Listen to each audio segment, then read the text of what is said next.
Chapter 8, Bloodlines.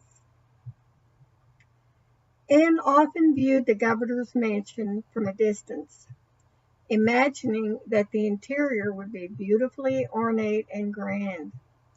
She had not formerly been aware that the building also housed government offices until her co-worker informed her of the dual function of the old world structure. Tonight she was to see the residential area and meet the governor himself. It all seemed as if it was a surreal dream. However, the thrill was magnified twice over by the fact that she was being invited by Ryland, the governor's brother. Anne was in virtual seventh heaven. In fact, the happy young woman was so excited that she did not even think about being nervous as she entered the residence of the governor's mansion on the arm of her handsome escort. The Honorable Louis Delacroix, governor of St. Goulet Island, as well as its sister island, Wardez, warmly welcomed his guest as they entered the marble foyer. By his side was his beautifully gowned and jeweled wife, whose gloved hand was being kissed by a courtly gentleman. Anne had a chance to inspect this estimable head of the government while they waited their turn to be greeted in a rather slow processional line. Normally she would have been awed over the gowns and hair designs of the female guests. She would have been inspecting the gilt and tapestries, furtively feeling the drapes and upholstery. All that would have captured her attention. However, tonight all of her attention was focused on the smiling couple she and Ryland were making their way forward to at a very slow snail's pace. Although Anne had never previously seen a picture of the governor, it came as no surprise that his resemblance to his brother was very close. However, as the couple drew nearer to the man, she began to notice the differences. The governor was slightly heavier than his brother. He also appeared to be older in years. Although it was not the difference in age, but the distinguished and solemn air about him that was markedly different from Ryland's casual manner. The man was very handsome and impressive. He exuded an aura of power and authority befitting his position as governor. However, frown lines were beginning to show on his sun-bronzed face. The hair, only slightly darker in color than his sibling, was swept back from his head in the same style as his brother.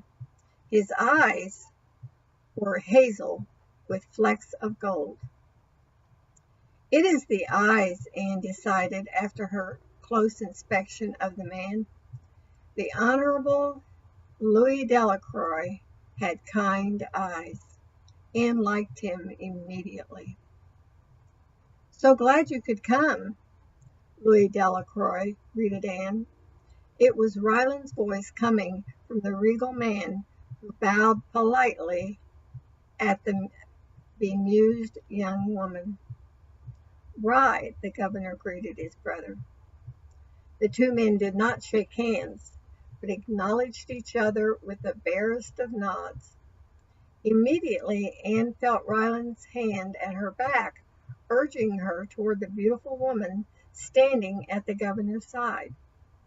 "Alexis, this is Anne Pierce," Ryland said, introducing his companion to the first lady of the island. "Anne," the woman acknowledged with a nod. Alexis Delacroix smiled warmly at the couple with a tooth-perfect smile. Up close, she was even more ethereal than she appeared at a distance. Her complexion had the color of the pale blushing roses that grew in the gardens at the hotel. Her eyes were almost as blue as Ryland's, with long lashes only slightly darker in hue than her silky flaxen hair. Different shades of gold glittered throughout her tresses. In addition, her shoulder-length hair was so skillfully arranged that it swept up away from her face, secured without any discernible help. The first lady of the island looked like a modern-day version of a fairy princess. She was dressed in a long sarong of peach-colored silk embroidered chiffon. She easily eclipsed all of the other beautifully gowned women that were in the spacious reception room. Anne glanced down at her own green tulle gown that she paid more than a week's salary to purchase, silently thanking her friends for insisting that she needed to spend the money. Then she turned her attention to her escort for the night. As were most of the men in attendance, Ryland had dressed in a deep blue business suit. The cobalt color of his suit deepened the blue of his eyes. At the moment, those eyes were gazing at Anne with pleasure. The governor and his wife are not the only handsome pair here, she thought happily. Ryland whispered into Anne's ear that he was glad this was a small party, as the two moved away from the receiving line. He then proceeded to introduce Anne to so many people that she found herself smiling and nodding like an idiot.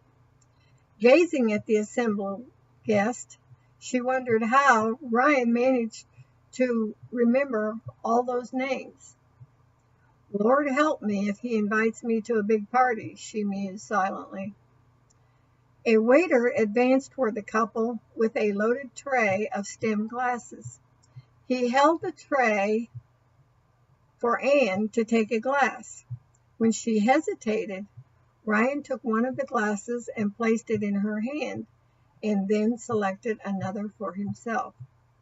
"Thank you, Kevin," Ryland said, dismissing the man. Unsure of the contents of the drink in her hand, and afraid of spilling the liquid on her new dress, Anne set the glass on the nearest table.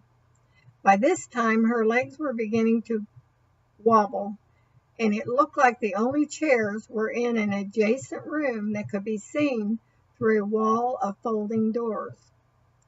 "Oh, to collapse in one of those metal folding chairs," she lamented.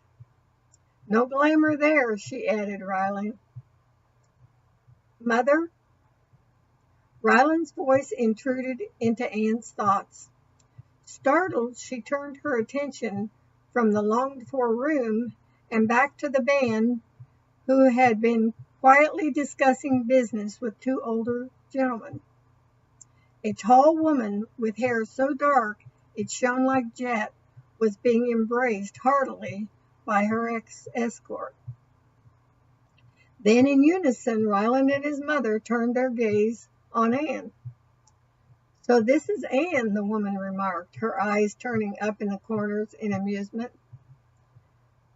Despite her age, Ryland's mother had a youthful, flawless complexion. Her skin appeared ivory white next to the deep tones of her hair and brows.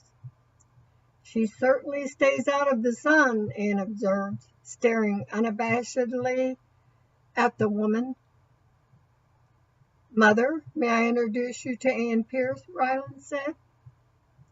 The woman held out a white-gloved hand that completed her all-white attire down to her pencil-heeled shoes. The dazzling white set off her raven hair, and that revealed not one trace of gray anywhere on her head. Anne took the extended hand as delicately as if it would break in her fingers. "I'm so happy to see you here, Anne. You look lovely," Ryland's mother greeted Anne. "Anne, this is my mother, Emily Delacroix," Ryland said with a beaming smile. Thank you. I'm happy to meet you, Anne mumbled awkwardly, determined that she would not utter one "you all" the entire evening. I hope you enjoy the concert, Emily Delacroix replied charmingly. Oh, yes, I will. Peta has all the CDs, Anne responded enthusiastically. Peta? The woman asked, glancing questioningly to her son. My cousin, Anne explained quickly. Ah, Emily Delacroix nodded in acknowledgement. Ryland tells me you are an American-born niece to one of our plantation owners. Armand Cheval, Anne answered. I look forward to seeing more of you, the woman responded graciously. Rye, you must bring her home for tea. The matriarch of the Delacroix family's likeness to her two sons was more evident as she conversed. The expressions when she enunciated her words and the accent were identical. It was very noticeable that Louis had inherited his mother's expressive eyes. However, she had yet to see the match for Ryland's beautiful blue-rimmed color. Ryland had retrieved Anne's glass, and she sipped it absently, without thought, as she followed Ryland among the guests. Whatever the liquid was, it tasted sweet and moistened her dry throat and steadied her legs. Eventually, the room of people gravitated to the chairs that Anne coveted. And after seating her, Ryan held her hand throughout the performance. He pressed that hand reassuringly from time to time, with an intimate smile as if they were alone in the room. Although the evening had been exhilarating, it had also been nerve-wracking, because tonight Ryland's family became a reality. Meeting the island governor, his wife, and Ryland's mother suddenly made her romantic fantasy an unpleasant awakening from a wonderful dream world. And regardless of the polite way that she had been received, Anne was fearful that she may have embarrassed herself. Why do you and your brother sound British if your family is French? Anne inquired on the ride home. You don't sound like you come from the island at all, but your family's been here for what, 3 generations? That is a rather involved story, Ryland answered. If you remember your history, love, you know that originally the islands were the stronghold of pirates to store their stolen cargo. In truth, the only thing that Anne knew about the island was the stories that the Cheval family loved to spin. However, she needed to know as much as she could find out about the history of the family members she met at the governor's mansion earlier. More recently, they were ruled by numerous European countries that moved in and laid claim to the various islands for the valuable crops that were being grown here, Ryland continued in explanation. An unlimited source of commodities for the world markets, not to mention the purses of the ruling monarchs.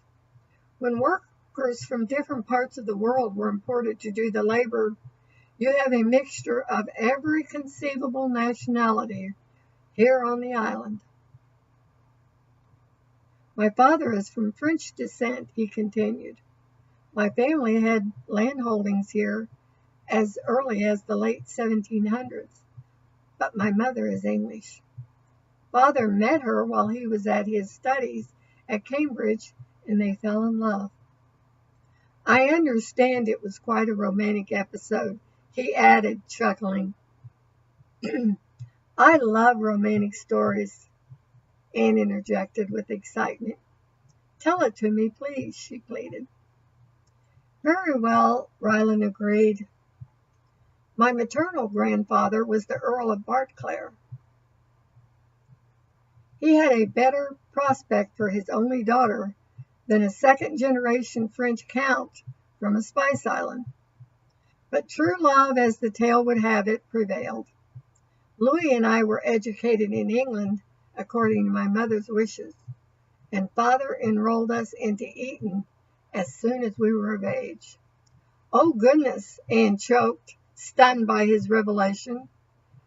She could tell that Ryland's family was classy, but real lords and ladies?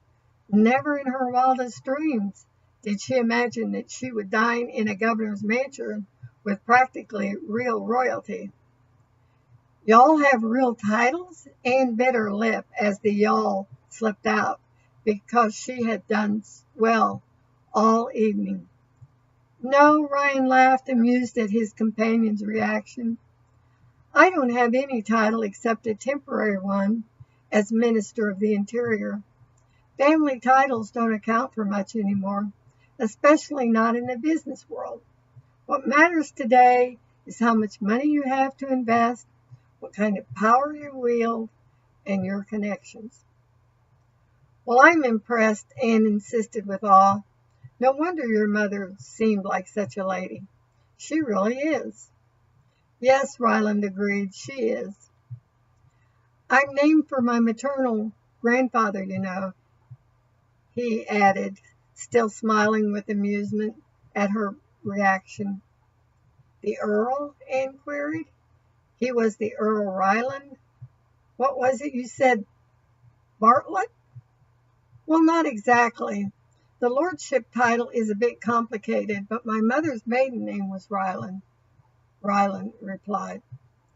Oh, I see, you got her last name. I wondered, she admitted. It's kind of different. Then another question tumbled from her lips. What about Louis? What about Louis? He echoed the question. Why didn't he get the name instead of you? He's the oldest, but he wasn't named for your father. His name was Philip, your father. Actually, Ryland contradicted her. Louis is named after father. So am I. Are you playing with me? Anne accused him suspiciously, because Ryland liked to tease her. No, he answered softly. I would never play games with you, love. Ryland touched Anne's hair lightly and turned his hand to let the back of his fingers brush across her cheek as he slowly removed it. The gesture was so personal that it took away all thought of what they had been discussing, and for a short interval there was silence. The brief contact of Ryland's fingers against her face made Anne's heart flutter wildly, and she sought desperately to break the tension in the confined space. I don't get it, she complained, returning to the conversation they had been having before Ryland distracted her. It's really quite simple. All of the males in the Delacroix family, as far back as any of us know, are named John, and another family name is added to that, which is the name we are known by. So you are John Ryland, Anne responded. Jean, he corrected her pronouncement with a definite Z sound. It's the French spelling Jean, not John. Jean, Anne mimicked. So it's Jean Ryland, Jean Louise, Jean Philippe. Anne painstakingly sounded each name, pursing her lips over the words, trying to sound them the way that she had heard the names pronounced during the evening. What were the names of your brother's two little boys? Maurice and Aniston, he said. So it's Jean Maurice, Jean Aniston, Lady Alexis. I sound terrible, don't I? Anne lamented, subsiding into a fit of giggles. She wiped the tears from her cheeks, trying valiantly to stop her hysterics. Not at all, Ryland gallantly refuted her, smiling broadly. You've got it. All you need is ample practice. Although Ryland was laughing at Anne's attempt to copy his accent, his humor was not a put-down. It was impossible to take exception because every minute being with him had been an unexpected adventure. She could happily dream for weeks on just one smile or a sentence from his mouth. Anne halted her strained thoughts. Hold on, girl. Do not get carried away, her sensible inner voice warned. This will not last. Tell me about your upbringing, she prompted, moving to a safer topic. I mentioned we were at Eton during puberty, Ryland continued. Then it was on to Oxford. Eventually, I became bored with London, and I finished my academics in Paris. I imagined Paris to be a much more suitable environment to find the adventures I was looking for. I'm afraid I was a bit of a scapegrace in my youth. Now Louis, on the other hand, was always exemplary, he added while laughing as if enjoying some private joke. Anne loved Ryland's laugh. It made her feel warm and happy. But all of a sudden, an unexpected feeling of fatigue settled over her. Meeting Ryland's family had been an anticipated experience for the entire week, and now that it was over, she felt as if she had passed a crucial exam. She rested her head against the seat, listening to the soothing cadence of Ryland's voice in contentment. What did you think of them, love? Ryland's words intruded into the tranquil atmosphere. Who? She asked, gathering her wits together from her mental meanderings. Mother, he prompted. Louis, Alexis, any of them, all of them. Did you like them? Oh, yes, she assured him with a smile. Your mother is quite regal. And Louis is nice. A little. She paused. It was on her tongue to say pompous, but she changed her words. Intimidating, but nice, she added. I suppose if one doesn't know Louis, he can be somewhat daunting. But a regular chap, I assure you, Ryland avowed. He reached over to clasp Anne's hand, giving her one of his melting smiles. They were quite smitten with you. Do y'all think so? She responded, hanging onto his hand, not wanting him to withdraw it. I all know so, he replied teasingly. Ryland, Anne asked, endeavoring to rouse herself from the unaccustomed wine that was making her sleepy. She did not want to doze and miss any of the time they had left together. With all of your travels and meeting people all over the world, why ain't you all married like your brother? You're about the same age. When the man made no answer, she persisted. Or you did and it ended in divorce. Of course I'm not divorced, Ryland replied roughly, as if offended by the accusation. Catholics don't marry and then divorce. You're a good Catholic. You know marriage is a commitment for life. And there you have your answer. I haven't desired that commitment. Anne felt silent. No, she was not a good Catholic, or if she was, she did not know anything about being a Catholic. The man in Peta went to Mass every Sunday in the quaint cathedral located in town. She had never accompanied them when they invited her. Now, upon hearing Ryland state that he was a good Catholic, she would need to find out what being a good Catholic amounted to.